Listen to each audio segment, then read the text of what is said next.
The transmission arrived during a routine patrol shift, catching the crew of the Terran defense vessel Relentless completely off guard. Communications Officer Park nearly dropped her coffee when the Dominion seal appeared on every screen simultaneously. The ornate symbol of the Galactic Dominion Council filled the displays with golden light, pulsing in time with an incoming message that demanded immediate attention. Captain Diana Walsh leaned back in her command chair, eyebrows raised as high. Chancellor Vravik's face materialized before them. The alien's features were angular and severe, his skin bearing the distinctive violet hue of his species. He spoke with the kind of authority that suggested he'd never been questioned in his entire life. "Humanity of Earth," Vravik began, his voice resonating through the bridge. "Your species has been selected for mandatory military assessment. This is not a request, but a requirement of your continued operation within contested galactic space." Walsh exchanged glances with her first officer, Lieutenant Commander Rodriguez, who looked equally amused. Around the bridge, other crew members were trying very hard not to laugh. Humanity had been exploring space for barely 3 decades, and already someone wanted to put them through tests. Vravik continued his speech, oblivious to the human reactions. "You will send your most capable warship to the Asheron Nebula within 10 standard days. There, you will face 3 of our subjugator class battlecruisers in combat assessment. Should you succeed in disabling or forcing the retreat of our vessels, you will earn recognition as an independent military power. And if we fail," Walsh asked, her tone carefully neutral, "then humanity will accept junior partnership status under Dominion guidance and oversight," Vravik replied smoothly. "This is how the galaxy maintains order. This is how we have preserved peace for 6,000 cycles." The transmission ended abruptly, leaving the bridge crew in stunned silence for approximately 5 seconds before someone started giggling. Within moments, the entire bridge was laughing. Tactical Officer Bennett wiped tears from his eyes. As he pulled up information about the Dominion on his console, "They're serious about this," Bennett said between chuckles. "They've done this 47 times to other species. Apparently, it's some kind of tradition." Walsh stood and walked to the main view screen, hands clasped behind her back. "Park, send a message to Fleet Command.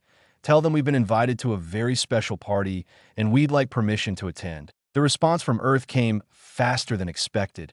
Admiral Patricia Okonkwo herself appeared on the secure channel, and she was smiling. "Captain Walsh, the Unified Fleet Command has reviewed the Dominion's challenge. We're authorizing you to accept on humanity's behalf." "Understood, Admiral." "Any special instructions?" Walsh asked. Okonkwo's smile widened. "Yes, make them regret this. Intelligence suggests the Dominion fights by rigid doctrine. They expect everyone else to do the same. Show them what happens when someone refuses to follow the script." Over the next week, the Relentless underwent some highly unusual modifications. Chief Engineer Rodriguez requisitioned supplies that made the quartermaster do a double take. Industrial quantities of glitter, holographic projectors rated for theatrical use, and enough paint to redecorate a small space station. When asked to explain, Rodriguez simply grinned and said it was classified. The crew held special training sessions that looked nothing like standard combat drills. They practiced synchronized movements, rehearsed timing for specific maneuvers, and spent hours reviewing human military history. Not just the victories, but the pranks, psychological operations. The moments where creativity won over brute force. Bennett pulled up files on famous, unconventional tactics. He showed the crew how ancient Earth generals had used fake armies, how submarines had once fooled entire fleets with dummy periscopes, how special forces had won battles through misdirection and surprise. The message was clear. Humanity's greatest weapon had always been thinking differently. As departure day arrived, the Relentless left Earth orbit with a hull that made other ships' captains do double takes. Painted in large, cheerful letters across the bow were the words, "Honk if you love democracy." It was visible from thousands of kilometers away. "Captain, are you sure about the paint job?" Rodriguez asked, though he was still grinning. "Absolutely," Walsh replied. "If they want to test us, they're getting the full human experience.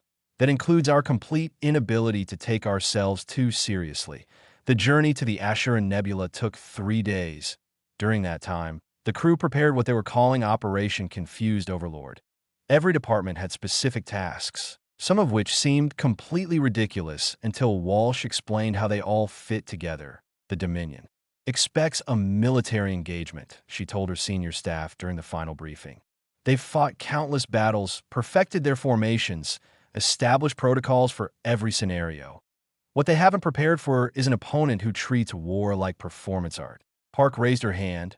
Ma'am, I've been reviewing their broadcast history. They transmit these tests across their entire empire. It's propaganda meant to demonstrate their superiority. Perfect, Walsh said. Then we'll give them a show they'll never forget. The entire galaxy will watch the Dominion try to fight an enemy that refuses to be predictable. As they approached the nebula, sensors detected 3 massive energy signatures. The Dominion fleet was already waiting, positioned in perfect formation. Each battlecruiser was twice the size of the Relentless, bristling with weapons, radiating power. Fleet Master Gorath commanded the Dominion forces from his flagship, the Inexorable Will. He was reviewing human data with growing confidence. This would be his 48th test, and like all the others, it would end in submission. Humanity would learn their place in the galactic order.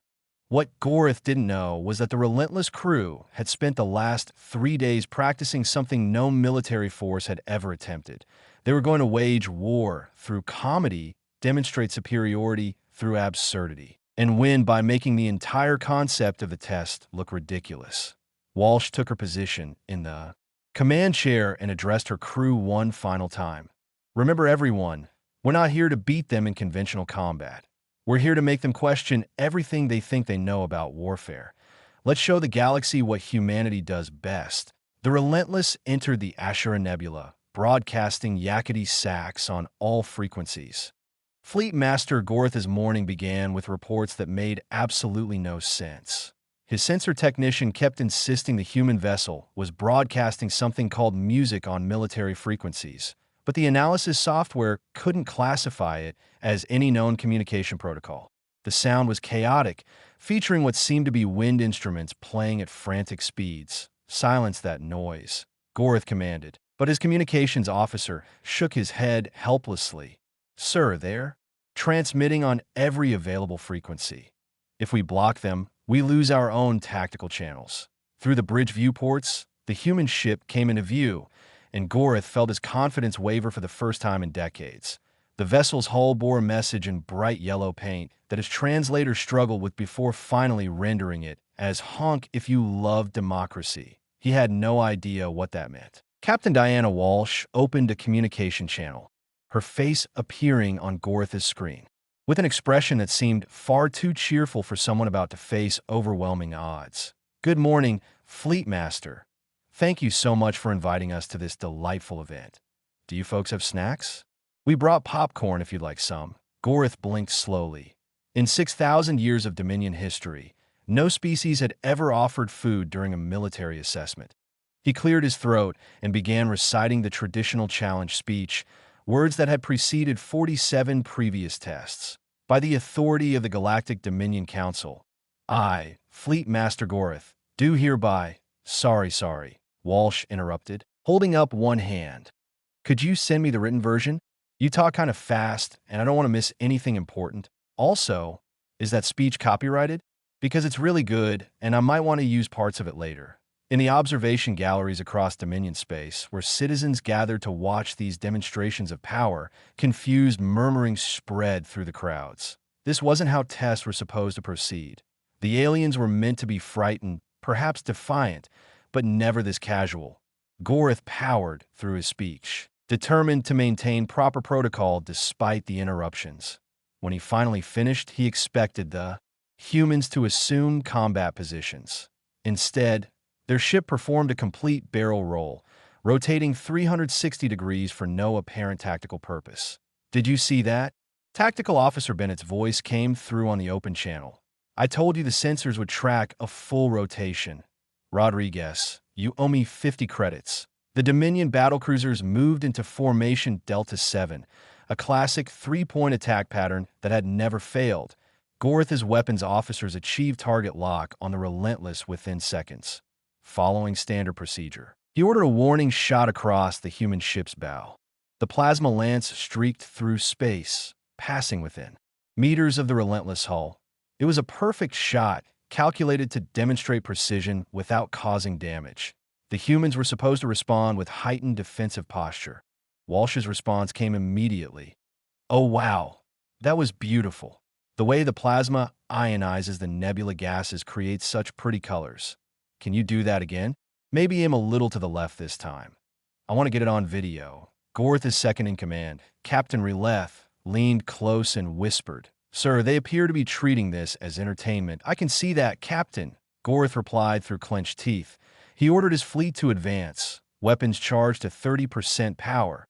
Surely now the humans would take this seriously. The Relentless responded by deploying what sensors identified as reflective chaff, mixed with some kind of particulate matter. When Gorith's next volley struck the cloud, it created a spectacular light show that scattered energy in all directions.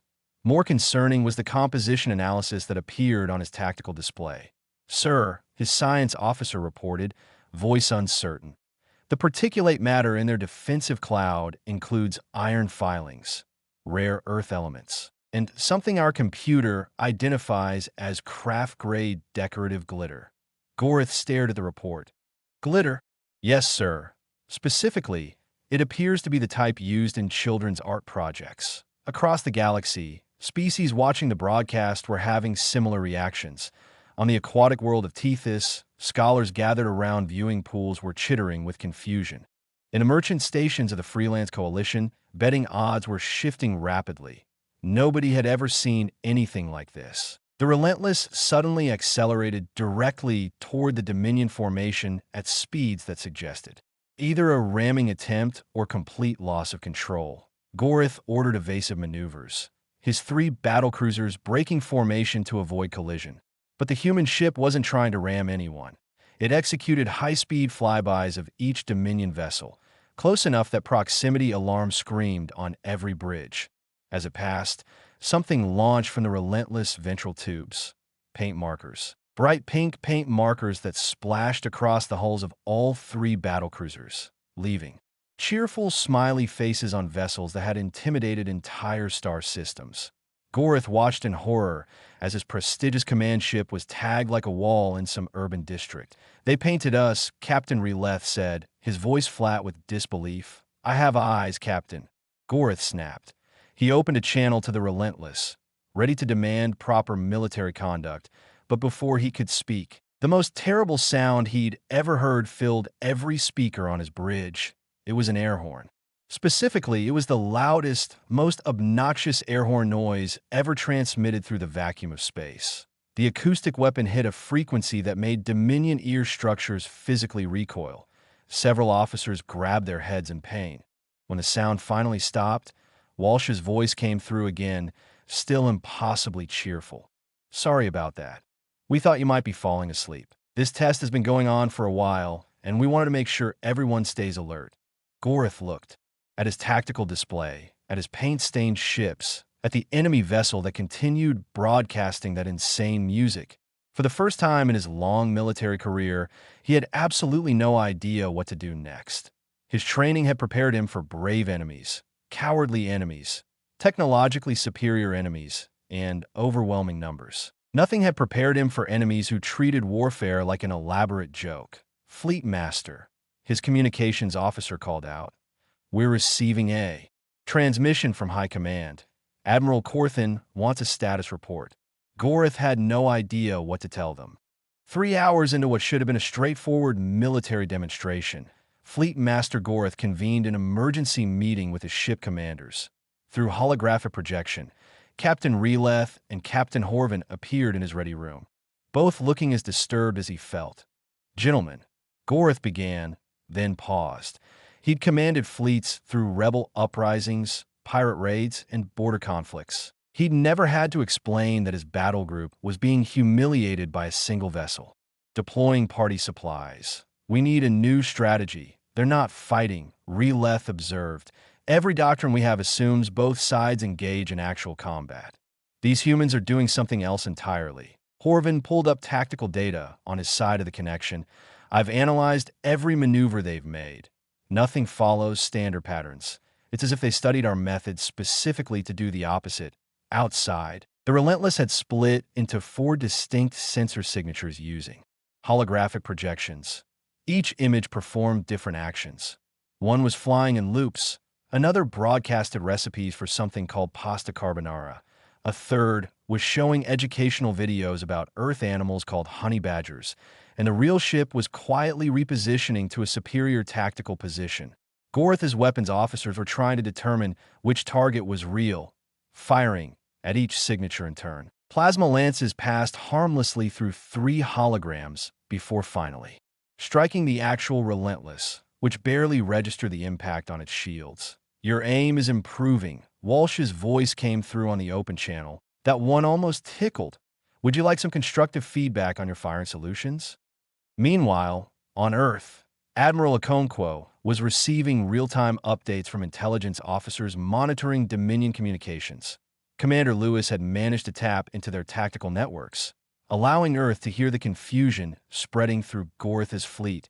They're completely off balance, Lewis reported. Their doctrine has no provisions for psychological warfare. They keep trying to apply military protocols to a situation that doesn't follow any rules they recognize. Okonkwo nodded. Captain Walsh is doing exactly what we hoped. She's demonstrating that human warfare operates on fundamentally different principles. The question is how long before the Dominion escalates. As if in answer, Gorith's voice came through on the broadcast channel. Enough games. Dominion fleet, prepare convergence strike on my mark. Aboard the Relentless, Tactical Officer Bennett's console lit up with warnings. Captain, they're charging weapons to maximum power, configuring for synchronized attack. From multiple vectors, this is their heavy assault protocol. Walsh glanced at her crew. They've been waiting for this moment. All right, everyone, they're finally taking us seriously. Rodriguez, is countermeasure Omega ready? Captain. Chief Engineer Rodriguez replied from the engine room. Shield modifications are in place. We can redirect anything they throw at us. The 3 Dominion battlecruisers moved into position, forming a triangle around the Relentless with perfect precision. Their weapons reached full charge, energy readings spiking to levels that could vaporize a small moon. This was the Dominion's ultimate attack, the one that had never failed in 47 previous tests. Gorith gave the order. All 3 ships fired simultaneously. Massive plasma lances converged on the Relentless from 3 different angles, timed to strike within microseconds of each other. The combined energy was staggering, enough to overwhelm any conventional shielding. Victory seemed certain, but the Relentless shields activated in a configuration that made Dominion sensors malfunction trying to analyze it. Instead of absorbing or deflecting the energy, the shields formed spherical magnetic bottles around each. Incoming plasma lance. The attacks were captured, held in suspension for exactly 1.7 seconds. Then something impossible happened. The shields reversed polarity and redirected all 3 plasma lances into empty space. With a combined energy, formed a massive holographic message visible for hundreds of thousands of kilometers. Nice try. Practice makes perfect, followed by a giant thumbs-up symbol. The galactic audience watching the broadcast went completely silent for 3 seconds before, erupting in reactions that crashed communication networks across multiple star systems. Species that had feared the Dominion for centuries saw their ultimate weapon turned into encouragement. Gorith stared at his view screen, mouth open. His tactical officers were running diagnostics, certain their sensors had malfunctioned. But the data was clear. The humans had caught the convergence strike and used it to create a motivational poster. That's impossible, Captain Releth whispered over the command channel. Clearly not, Gorith replied, his voice hollow. Walsh opened another channel, her expression shifting from playful to something more serious. Fleetmaster Gorith, I think we've demonstrated our point. Your ships are impressive, your crews are skilled, but you're fighting the wrong kind of battle. She gestured and the holographic projections vanished. The music stopped. The Relentless powered down its non-essential systems. What remained was a warship configured for actual combat, and Gorth's sensors finally got a clear reading on its true capabilities. His tactical officer's report made his blood run cold. Sir, new analysis shows their weapons have had target locks on all critical systems across our fleet for the past 20 minutes. Engines, shields, weapons, life support. They could have disabled us at any time. They were playing with us, Horvin said over the channel. The entire engagement was theater. They were never in danger. Walsh's voice came through. Again, we could have ended this in the first minute. We have the firing solutions right here. But Earth didn't send us to win a fight. We came to make a point, the point being that humanity doesn't fit into your categories of military engagement. She transmitted the targeting data directly to Gorth's console. He reviewed it with growing comprehension. Every shot was perfect. His fleet would have been helpless. What do you want? Gorth asked, and for the first time in his career, his voice carried uncertainty. A conversation, Walsh replied. Not submission, not domination. Just mutual respect and the understanding that there's more than one way to think about strength. Admiral Corthin watched the broadcast from Dominion High Command with an expression that cycled between anger, confusion, and something that might have been reluctant admiration. Around him, the council chamber buzzed with urgent conversations as various officials tried to process what they'd witnessed. High Chancellor Vravik stood at the central podium, his violet complexion darker than usual, with barely contained fury. This is unprecedented, unacceptable. The humans have made a mockery of our sacred traditions. We must respond with overwhelming force. But Corthin raised a hand, silencing the room. With respect, Chancellor, I believe we're missing the larger lesson here. The humans didn't win through superior firepower or advanced technology. They won by refusing to engage on our terms. They humiliated us, another council member protested. No, Corthin replied. They educated us. There's a difference. Every species we've tested before understood our framework and tried to compete. Within it, humanity saw the framework itself as the weakness to exploit. Back at the Asheron Nebula, Captain Diana Walsh was explaining her proposal to Fleet Master Gorth. Your empire has maintained order for 6,000 years. That's genuinely impressive. But order through intimidation has an expiration date. Eventually, someone figures out that fear only works if you're willing to constantly enforce it. Gorth listened, his initial anger fading into something closer to curiosity. And what does humanity propose instead? Partnership, Walsh said simply. You have experience, infrastructure, and organizational capability that humanity lacks. We have adaptability, innovation, and apparently a talent for psychological warfare. Together, we could build something better than either of us could alone. The Council will never agree, Gorth replied. To admit that we need assistance from a species we just tried to subjugate would undermine our entire political structure, Walsh smiled. Then we'll have to frame it differently. What if instead of a test we failed, this becomes the test that revealed a new kind of threat requires a new kind of alliance? You're not weak for partnering with us.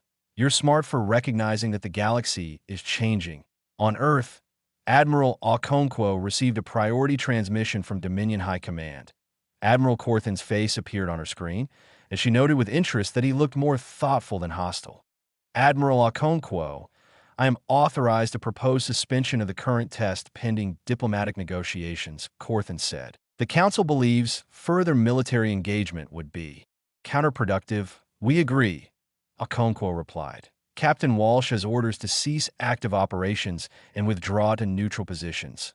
I believe both our civilizations would benefit from formal discussions about our respective roles in galactic affairs. Corthin nodded slowly. Your captain made some interesting points about partnership versus hierarchy. The Dominion has always assumed leadership through demonstrated superiority. Humanity has shown us that superiority takes many forms, including the form of knowing when not to fight. Okonkwo added. The formal withdrawal began with both fleets powering down weapon systems and moving to separate positions within the nebula.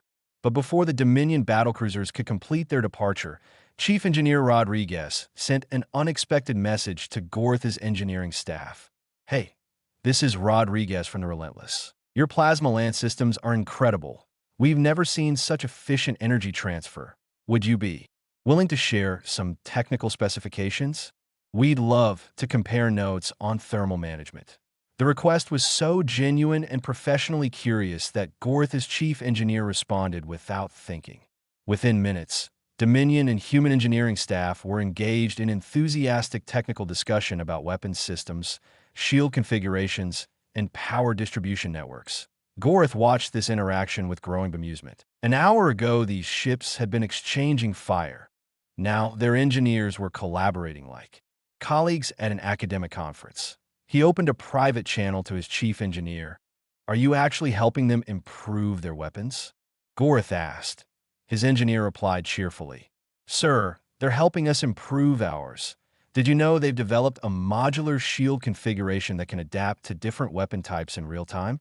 The efficiency gains are remarkable." For the first time since the test began, Gorth laughed. It started as a quiet chuckle, but grew into genuine mirth. The humans had fought his entire fleet to a standstill using glitter and paint, and now they were making friends with his engineering staff. The absurdity was almost beautiful. Across the galaxy, reactions to the test's conclusion varied wildly. The Freelance Coalition immediately requested formal diplomatic contact with Earth. Several species, under Dominion authority, sent discreet inquiries about humanity's willingness to share tactical information. The ancient archivists of Proxima added the entire engagement to their historical database with a notation: "Paradigm shift in military doctrine. Psychological warfare reaches new sophistication level." 10 days later, human and Dominion diplomats met at a neutral station. Ambassador Richard Foster represented Earth, while diplomatic envoy Kelleth spoke for the Dominion. The negotiations were broadcast to both civilizations, creating unprecedented public interest in diplomatic proceedings. "The Dominion acknowledges humanity's right to self-determination," Kelleth began. "We also acknowledge that our traditional assessment methods may not apply universally to all species," Foster replied carefully. "Earth recognizes the Dominion's stabilizing influence across 400 systems. We have no desire to disrupt that order. However, we cannot accept any arrangement that implies human subordination." After hours of discussion, they reached an agreement that satisfied both parties. Humanity and the Dominion would establish a strategic partnership, neither subordinate to the other. The agreement included military exchanges, cultural programs, joint research initiatives, and most importantly, a mutual defense pact. When the announcement was broadcast, it sent shockwaves through galactic politics. The Dominion had never offered partnership to a species it had tested. Several subject species immediately requested similar arrangements. The rigid hierarchy that had governed galactic affairs for millennia began showing its first cracks. Fleet Master Gorth, watching the announcement from his ship, looked at the pink smiley face still visible on his hull. His crew had asked permission to remove it, but he'd refused. Let it remain as a reminder that even the mightiest empire could be surprised, challenged, and ultimately improved by an encounter with someone who thought differently. 1 year after the test that changed galactic politics forever, Captain Diana Walsh stood on the observation deck of the Relentless, now refitted and upgraded with a hybrid of human and Dominion technology. Her promotion to Commodore had come through last month, but she'd requested one final tour aboard the ship that had become legendary across multiple star systems. Chief Engineer Rodriguez joined her at the viewport, carrying 2 cups of coffee. "Thought you might want this before the ceremony. It's going to be a long day." Walsh accepted the cup gratefully. "Thanks. I still can't believe they're turning the test into a required case study at both Earth's War College and the Dominion Military Academy." "Makes sense, though," Rodriguez replied. "We proved that conventional thinking has limits. Now every aspiring officer in 2 civilizations has to write papers about what we did and why it worked." Below them, shuttles were arriving, carrying guests from across the galaxy. The Relentless was hosting the first joint graduation ceremony for officers who'd completed the new Dominion Human Exchange Program. 12 Dominion officers had trained at Earth facilities while 15 humans had studied at the Dominion War College. Among the arrivals was Fleet Master Gorth, who'd specifically requested permission to attend. He'd spent the past year commanding the Dominion's new Innovation Warfare Division, teaching traditional officers how to think creatively about tactical problems. The Pink Smiley face on his former flagship had become something of a good luck symbol, reproduced on training materials throughout Dominion space. The ceremony began in the relentless main hangar bay, converted into an auditorium for the occasion. Admiral Okonkwo represented Earth while Admiral Corthan stood for the Dominion. Both leaders had worked closely over the past months to build the partnership that had begun with such unusual circumstances. We gather today to honor officers who chose to learn from those different from themselves, Okonkwo began. A year ago, our civilizations faced each other in what was supposed to be a test of military capability. Instead, it became a demonstration of something more valuable, the power of mutual respect. Corthan stepped forward. The Dominion has maintained order through strength for 6,000 years. We believed our methods were perfected, our doctrines complete. Humanity showed us that perfection is the enemy of improvement. For that lesson, we are grateful. Among the graduating officers was Lieutenant Sarah Reeves, who'd spent 6 months at the Dominion Strategic Command College. She'd submitted a thesis comparing human improvisation with Dominion systematic planning, arguing that the combination created opportunities neither approach could achieve alone. Her work had earned top honors for both institutions. Representing the Dominion graduates was Officer Kellern, who'd trained with Earth's Special Tactics Division. His report on human psychological warfare methods have been classified briefly before Dominion Command realized that understanding such tactics was essential for defending against them. He'd recommended incorporating adaptability training into all Dominion military education. Walsh watched the proceedings with satisfaction. This was what victory actually looked like. Not destroyed ships or conquered territory, but minds opening to new possibilities.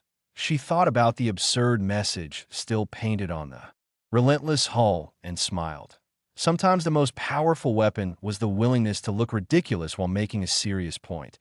After the ceremony, Goreth found Walsh near the refreshment area. Commodore Walsh, I wanted to thank you personally. What you did during the test changed my entire perspective on military service. We were just being ourselves, Walsh replied. Humanity learned a long time ago that surviving on Earth meant thinking creatively. We brought those survival skills to space and discovered they worked just as well against bureaucracy as they did against predators. Goreth chuckled. Your species has a gift for making the profound seem casual. I've been studying Earth's military history. Did you really have a naval commander who won a battle by having his ships play dead?